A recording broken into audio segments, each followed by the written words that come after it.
Always, there's a good time for, first for everything. First for everything. Right. So, talking about the record, you've mentioned a few times, you've described it in different ways.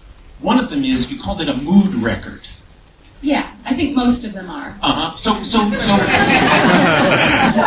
yes, I think if thinking about it, you could make that case. But unpack that a little for us. How is this a mood record, perhaps different than the mood on Lust for Life? Well, I mean, they're all mood records, I think, in the way that they're not like single driven, which is not a bad thing, but it's more conceptual in the way there's kind of like an overarching, theme or feeling. Like I think with Norman, it starts a little bit lighter and then ends with a song called Hope, which is a bit darker and questionable. So I like to kind of think that it starts with laughter and then ends with a little bit of tears. But there's always, I mean, there is on this record, and certainly others of yours. There's you take people through, kind of a story. However loosely you want to define that. And I suspect I know the answer to this question, but I'm asking anyway because I think it's important. You still look at albums as a body of work. Am I right about that? I look at my albums like that. And the difference being today, particularly the way people consume music. Yeah, I mean, there's definitely still pop albums that I think have real narratives of "Thank You Next" or something by Ariana. Right. But it's more traditionally that would be I would feel like having a real narrative would be more in that singer-songwriter thing. Yeah. Or like a more alternative. Yeah. Smash. There's so much of this record is in some way informed by artists whom you name check. Particularly those from we could imagine from Laurel Canyon. And I'm wondering why is that music for you so evocative? Well, my sister and I lived in Laurel Canyon for most of our time here. And that was purposefully, just because of the history. Yeah, we like the idea of Crosby, Stills, and Nash, and that communal getting togetherness. And then one of our friends, Jonathan Wilson, had a Laurel Canyon revival night, and Father John Misty was up there, and so I was trying to get the stuff I couldn't get from New York, and just kind of, and also I just love that 60s sound, Mamas and the Papas, California Dreamin'. Yeah, there's in the run up to the last record, you wrote something about how that was a transitional period for you, making that record and putting that record out. And I'm wondering if that transition is continuing, or whether you've kind of decided that's done and now I'm moving on. Yeah, I think everything's sort of a continuous evolution. So, Lust for Life, there were some more politically toned songs, like a song called Change, where I was kind of wondering, how much can I change? How much can people change? Their baseline nature. And that kind of came up because at the time me and Rick Knowles we were watching the general elections and the elections, and we were like, oh God, we're there's going to be a real change, and really got me thinking. And then I had a song called When the World Was at War, We Just Kept Dancing, and God Bless America and all the beautiful women in it. So it was a difference for me in the way that I kind of had been writing about the past, and then I kind of spread up to a more present moment time for myself. And so for Norman, I'm even more present, where I'm talking about dropping a pin to the parking lot to have my boyfriend come meet me, and references to iPads and little things, which is for me, that's modernity. The sound of this record, and actually before I get to the sound, was there a song on the album? Usually there seems to be something that's a bit of a fire starter. that starts the whole process. Yeah. For you, which song on the record started the process for you? I think there were two. When I met Jack Antonoff, I only had one song fully written that I had kind of been journaling for about 3 years, and that was "Hope is a Dangerous Thing for a Woman Like Me to Have," but I have it. And I sang it to him a cappella, and then he heard it, and then he played along with me the second time I sang it. He's like prodigious in that way that he memorized and it's 7 minutes, so 12, it's like, you've got your ruby, you've got your sapphire, and I'm like, then I did like, which was just more sweet, sugary. And I thought, okay, so that's in the middle. That's definitely 6. Yeah. And then eventually we did Venice Bitch, which was like, it ended up being a 10-minute jam. That's got a whole thing going on, which Yeah. I want to ask you about, but go ahead. Yeah, and I thought, okay, so that's what the sound of the record was at the time. But it's hard to fully get there, like, without spending more and more time getting into that SoCal sound. Mm-hmm. But I thought that's where we were going, like more Chili Peppers. Yeah. But we ended up just not fully producing everything, so it stayed in this more singer-songwriter type of vein, which I was really happy with. I thought it was going to go one way or another. Well, and one of a couple of things that come to mind when you listen to the record is there was definitely a lighter sensibility to these songs. You were talking about, cracking yourself up, in the process. It seems like some of these songs were kind of written and recorded with a smile. Yeah. Am I incorrect in my thinking there? Yeah, I smile through most of my shows. Yeah. Because I start with Norman, so yeah, I sang through that recording and sang through Venice. And and I've done that on other records as well, but I think also just the pace of it is so like mid-tempo as well. It's easy to you're almost like talk singing it or singing it the way you talk it. So it's very patient. Yeah. The record is patient, and which is it's fantastic. It's almost arresting in the pace, and the sonics, particularly Venice Bitch.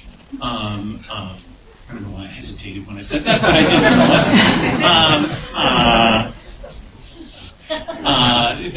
The outro, which goes for a period of time and through a bunch of changes. I know that on Ultraviolence, you yourself spent a whole lot of time messing with mixes and sounds, and does that carry through for you? Is that something that you like to do? Well, with Ultraviolence, it was not intentional because we recorded on Dan Auerbach's console in Nashville, and his engineer never locked and loaded the spring reverb that accompanied every vocal. So when I got it back to Robert in Santa Monica, we had to recreate that exact reverb, which is why the mixing took 3 months. And I have eagle eyes, hawk ears, whatever you want. I have demoitis. So I was like, here's the demo on my iPhone, and you have to make it sound like this. So that was my. I'm definitely heavily involved in the soundscaping. Do you prefer to work quickly?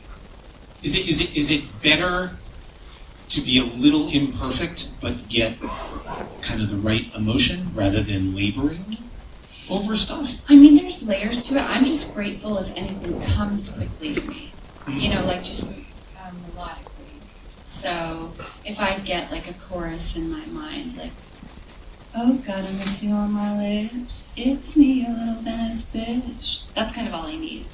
So I'm grateful if I even catch a little couplet. So if you get that, that's enough to build around. Yeah, and I'll get more sometimes, but I think Jack would tell you I'm a one-take person, pretty much exclusively. Relaxing. I get very Because the one thing you don't want to have happen, quite frankly, is you don't want to labor on something so long that you start to hate it. Yeah. Has that happened? Has that happened to you? I get impatient with myself. Yeah. Mostly only during recording. Because I know how good certain things can be. So if I can't get it, I'm like, oh my God. But it was interesting watching a couple of other people in with Jack when I had some days off. Like, what did you observe? well, randomly Justin Timberlake was doing something with Jack, and he would like do a take and he'd be like, fuck this shit. And another take and he'd be like, go do it. And I was like, oh my God, that's everybody. So that was enlightening.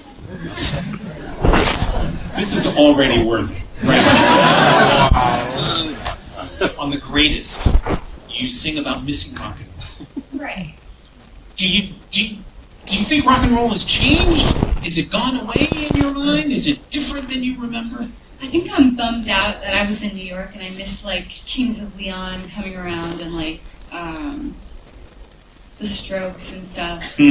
Like everyone had this cool bar that was really hard to get into on like 3rd Street or something. I think I was maybe too young at the time to get in, but that I was kind of thinking of that vibe when I meant rock, but also like that idea of like CBGBs and stuff too, and just kind of that like, let's go to a show. Which actually I do go. I go to a lot of shows. You do? Yeah, in LA. Yeah. So. Yeah. And we're going to talk a little bit about kind of geography and environment and what that means to you. Before we get to that, you do Sublime's Doing Time on this record. Were you a fan? Were you a fan of the band? What is it about that song in particular that attracted you? Well, they asked me to do that one. That's a good reason. But I mean, Santeria, you know, I mean, Wrong Way, like so many different songs.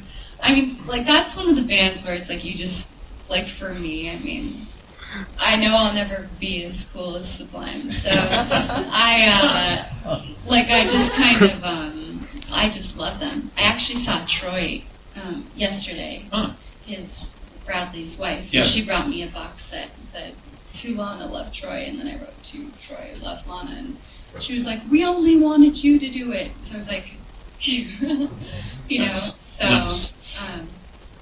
What does a song have to have for you to want to cover it? What attracts you to songs? I think something super sexy, like Hotel California, Wicked Games, Doing Time. Yeah, which I think you did that with Chris Isaac at the Bowl. Am I right about that? Yeah. Tell me, so tell me about how cool that had to be cool. Yeah, it was cool. I met him in Nashville when we were in Nashville a couple of years ago. I think he's there some of the time, and him and his manager Cheryl came and said hi. Yeah. So yeah, I was just thinking of him like in terms again of that California sound. Like we wanted to continue the Friends and Family tour throughout the whole leg, but we only really got to do it in Berkeley, Jones Beach, and the Bowl. The Bowl. So yeah, he was just he fit right in. Yeah. If I understand it, you would be willing to do like an entire covers record. Is that something you've talked about? Yeah, I do. Yeah, like I have some favorite songs. Yeah. Like I really like Gordon Lightfoot, like a couple of, or like Perfect Day by Lou Reed, or again California Dreaming. Yeah. You're on your way. You're on your way. So we talked about California and Southern California. If you listen to the songs, I actually made a list here. You name check like the entirety of the Los Angeles basin. Laurel Canyon. I'm a hipster. No, that's not where I was going. Laurel Canyon, Venice, Santa Ana, Topanga, Malibu, Long Beach, Newport, Sunset Boulevard, Hollywood and Vine, PCH, and the 405. Yeah. Well, it's where I spend most of my time. I drive for like a solid 4.5 hours a day. Like I drive down to Encinitas and back. Yeah. Do it for Encinitas. But what is it? More specifically, what is it about Southern California? You've been here a while now. We've talked about your love for artists from Laurel Canyon and that sound. What is it about this place that inspires you? Well, I'm such a sun chaser. I'm like water baby. If my feet aren't in the water, I'm so grouchy. So I'm in the water all year round, December, January. It's really the weather. And I hike like hours and hours a day. I'm very spoiled. It's like, that's a good when you're not on the road, that's like the real part of the dream. You used a word earlier, and it's something you've used to describe your songwriting. You described yourself as a chronicler, someone who what does that mean to you? What do you chronicle? My life. Journaling. How does that help you? So it's what I write about. That's exclusively it. Yeah. Unless I come up with some elaborate something or other that I throw into the mix and do like something more festive than I normally would. Yeah. There's an entire kind of generation of artists, whether it's Ariana Grande or Billie Eilish, others who have acknowledged you as an influence on what they do. What does that kind of acknowledgement mean to you? It's awesome. What is it about what they do that inspires you? Well, Ariana's energy level. You just worked with her not too long ago. Yeah. Like, she's very good at not thinking twice. I don't know. I mean, maybe I'm wrong if she questions herself, but I'm very much in my head. She's, like, very much in her body. Like, you can see it, like, that baseline physicality. She's just super fast and on fire all the time. And I am when I'm, like, running to the market or, like, going to the beach, but when I'm writing, I'm like not thinking quickly. I'm more like thinking more in stanzas. Yeah. So you have a collaborator on this record, a guy who produced the record. I think I'd like him to join the conversation. So before we do, we're going to get a chair up here. I think my friend Bryson is about to deliver a chair. So you all know this guy, 4-time Grammy-winning singer-songwriter, producer. First came to prominence in 2012 with the band Fun. He's been songwriting partner to Sarah Bareilles, Taylor Swift, Lord Sia, as well as Lana Del Rey. Along the way, he's released his own albums under the name Bleachers. Please welcome Jack Antonoff.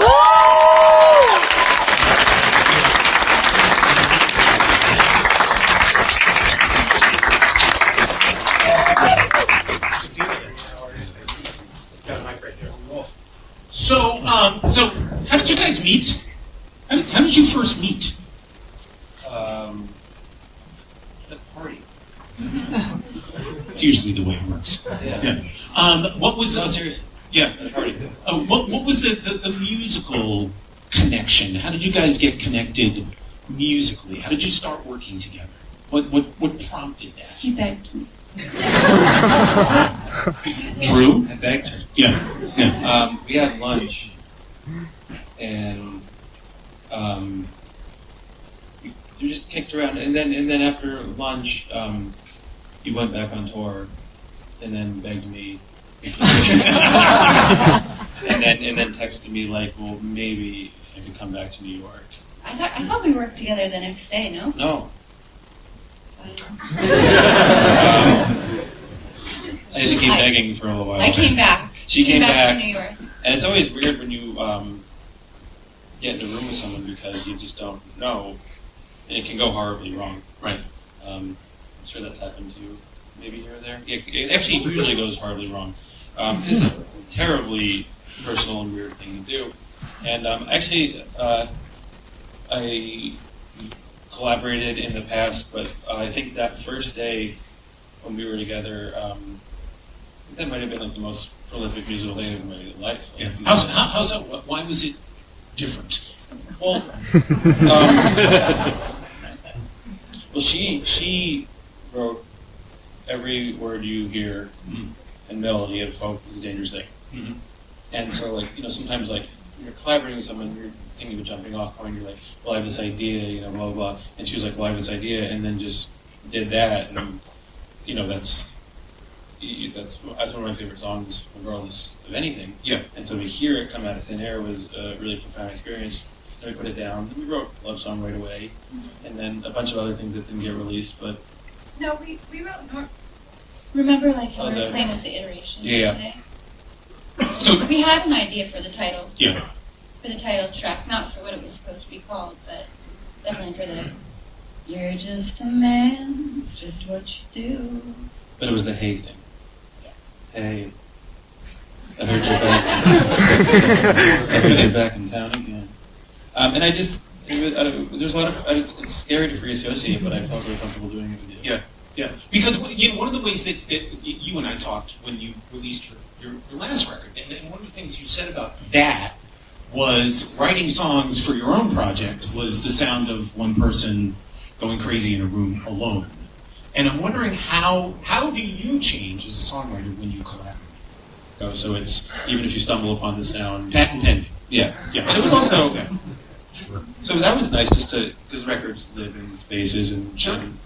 Well, and sonically, I mean, there is a through line here. This record hangs together. Say what you will about lyrics or otherwise, but sonically, there's a through line. Yeah. Oh yeah. Well, Lana's like really difficult. When she's Finish the sentence. when she doesn't, like, she has crazier ears than it's interesting. Like usually, like if I work on something, I can imagine what it's going to sound like, and then I can live around it. And I think one thing that's inspiring to work with her is she can't really dig it unless it's it. Yeah, I have one purpose, and that's to serve the structure of the song that I see hanging in the balances. I don't care about really what anybody thinks at all. And you hear that, and that's what you see it as well. When I read something about you initially played.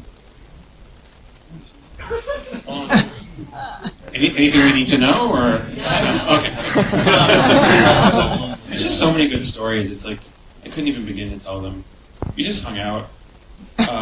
Seriously, I think that's why people have connected with the album.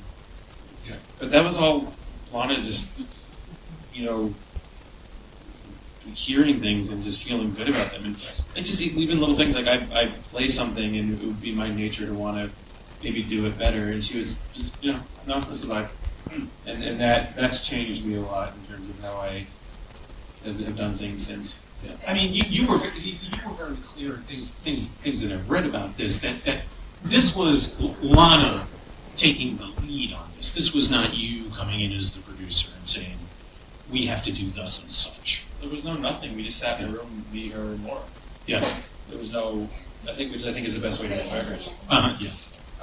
So there wasn't really, I've said this before, but it was like when I was a kid, we were in a room. It happened to be a nice studio, but it wasn't much different than any room, besides that we could capture things and make them sound beautiful. And three people were there, and whatever was cool in the room is what was cool. And we didn't, I don't remember anyone really coming by. Except for my sister. Well, that's implied. Yeah. But like there wasn't a big energy of like what's going on in culture, or what are we touching on, what are we not. It was just if it felt good. There was conversations about Laurel Canyon stuff, but also keeping it towards the future, picking up on where that left off. Yeah. So there was, or was there discussion about some of these bands that you name check in the songs and the sounds that they made? Did you guys talk about that at all? 7 months in. 7 months in. Yeah. How long was the process beginning to end? Well, it never really started, never really ended. Feel me? A year and 9 months. But there's so much like I don't know. There's just all these. We're still, obviously things. still right. You never stop. Right. By the way, Right. I never finish a record unless I know exactly what the first song of the next record will be. Because I don't like to have my bank empty. Is it what I think it is? You can say it louder. It's okay.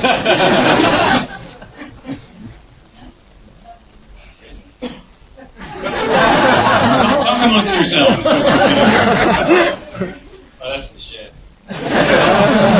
Okay, so there is another record coming. Is that what we're given to understand here? Yeah. Who Yeah. knows when, but it's kind of like, again, like having Hope and Norman. Like if I have that first and last, I just feel Right. like, okay, Right. I can come back to it. Yeah. Because he's in New York as well. Yeah, and again, going back to the kind of the sound of these things, is that something you want? Is that a thread you want to continue? Is exploring, this particular kind of approach and sound of your music, that patient kind of almost languid. I'd love to get out of it, honestly. You would. But it's like, it's just so much of myself. Yeah. Yeah. Like, I mean, I love to go to, like, rock bands and stuff. Or jam bands. Yeah. I just, my songs are kind of like first chorus. So, but Do you remember when we were trying to get out of it when we were talking about the club a lot? Do you remember this? And there was that whole like theory about the truck going down to the club. yeah. It was a really interesting moment. It sounds good. Don't go with that. We called it Laurel on top, Migos on the bottom.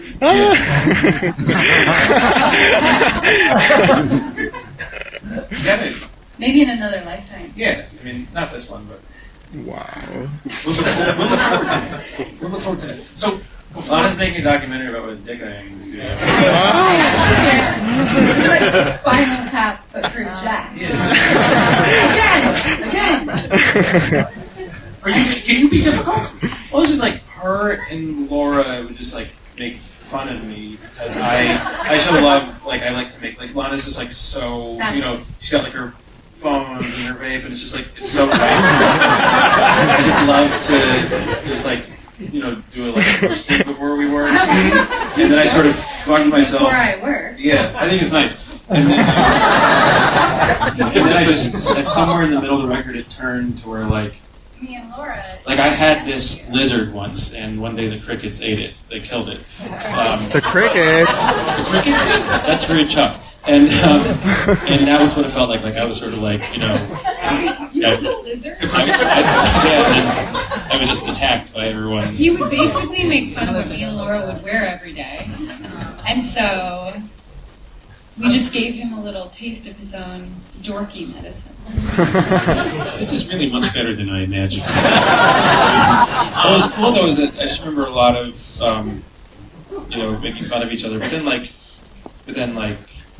we recorded Venice Bitch in the middle of that. Yeah. And that was fun. There's I think it's one really amazing thing about Jack the Lizard is that he's very, he really lets like a woman have her own rhythm.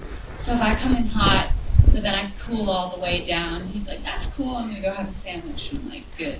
And like, he'll come back and he's like, how you feeling? And I'm like, fantastic, let's do this. And so, I think it's because, I feel like female songwriting has its own hot and coldness and happy and sadness. And every now and then I think people, for me, they've criticized, like, well, how can you be happy and sad at the same time? And I'm like, I don't know, I just, Monday I care, Tuesday I don't. And Wow. so Human. Jack's, It's human. it is, but there's not always room to be, like, more delicate. And so Jack is very, like, accommodating to, like, a more, Well, I get really depressed. So was this a case of one person was up, the other person was down in varying sort of alternating patterns? No, we were always on the same wavelength. Yeah. You were? Always, yeah. And there was like, this is not a joke, but there'd be Yeah. food, soda, and I think that's an important thing. Like this same way the sound of an album happens. Like there's certain things you start to like to eat and drink, and when no, it's not a bit. And when things get sort of dark, you head to the kitchen and see if that changes things. Yeah. And, Yeah. Switch it up. Yeah. I think that's we never let ourselves get too stuck. Right. Is there one that, if I can ask you, is there one song on the album that you guys could kind of agree on is perfectly emblematic of this collaboration? Okay, on the count of three, how do you do that? Are we gonna say 1, 2, 3? 1, 2, 3. The Norman. greatest.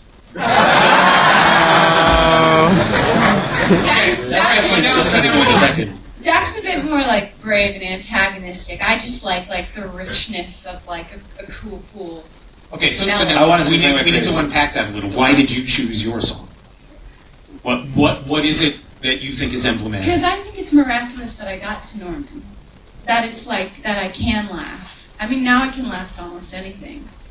And I think whether like you're a writer or whatever, I mean, whatever you do, it's like if you can kind of laugh through it, it's really cool. And in that way, it's linked to Hope is a Dangerous Thing, because if you can kind of see that light, as well, then it's just it just takes a lot of hard work. Like, to me, the album is like emblematic of craftsmanship, which is not.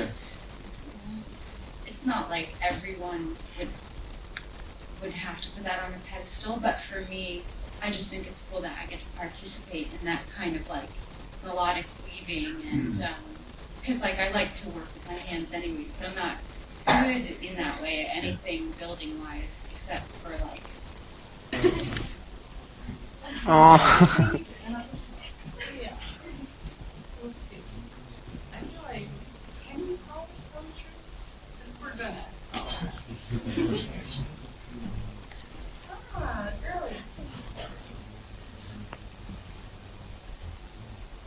Lana, how do you get your hair so shiny?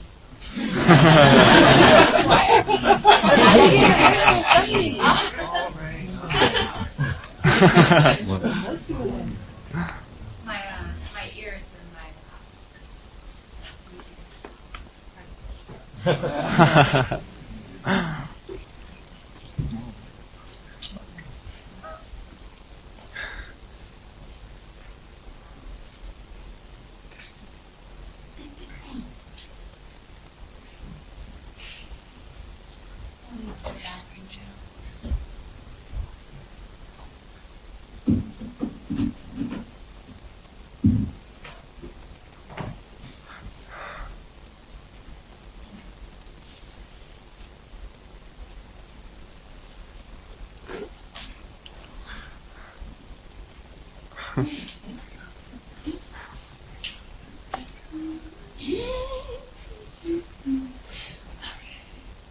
We're gonna do these to a clip. This is my amazing band. Byron. Wait, Yes. that's Al, that's Ash. We thought we'd try and make it as close to the show as we Dream can. team. We're gonna do Norm. Yes.